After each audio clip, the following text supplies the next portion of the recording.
The Endless Tale by James Baldwin. In the Far East there was a great king who had no work to do. Every day, and all day long, he sat on soft cushions and listened to stories.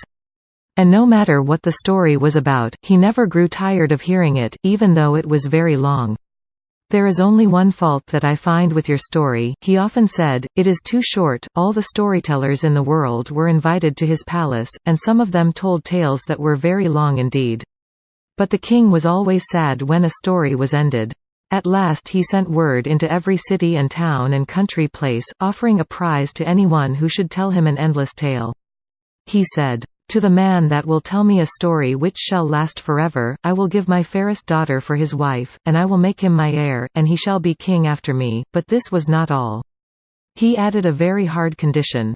"If any man shall try to tell such a story and then fail, he shall have his head cut off." The king's daughter was very pretty, and there were many young men in that country who were willing to do anything to win her. But none of them wanted to lose their heads, and so only a few tried for the prize. One young man invented a story that lasted 3 months, but at the end of that time, he could think of nothing more. His fate was a warning to others, and it was a long time before another storyteller was so rash as to try the king's patience. But one day a stranger from the south came into the palace.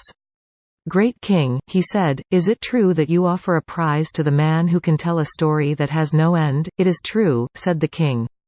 "And shall this man have your fairest daughter for his wife, and shall he be your heir?" "Yes, if he succeeds," said the king. "But if he fails, he shall lose his head." "Very well, then," said the stranger.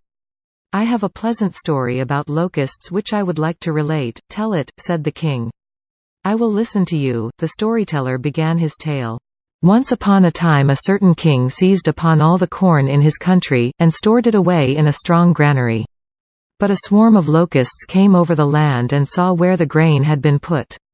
After searching for many days they found on the east side of the granary a crevice that was just large enough for one locust to pass through at a time. So one locust went in and carried away a grain of corn, then another locust went in and carried away a grain of corn, then another locust went in and carried away a grain of corn. Day after day, week after week, the man kept on saying, then another locust went in and carried away a grain of corn. A month passed, a year passed. At the end of 2 years, the king said, "How much longer will the locusts be going in and carrying away corn?" "O king," said the storyteller, "they have as yet cleared only 1 cubit, and there are many thousand cubits in the granary." Man, cried the king, "you will drive me mad. I can listen to it no longer. Take my daughter, be my heir, rule my kingdom. But do not let me hear another word about those horrible locusts." And so the strange storyteller married the king's daughter. And he lived happily in the land for many years. But his father-in-law, the king, did not care to listen to any more stories.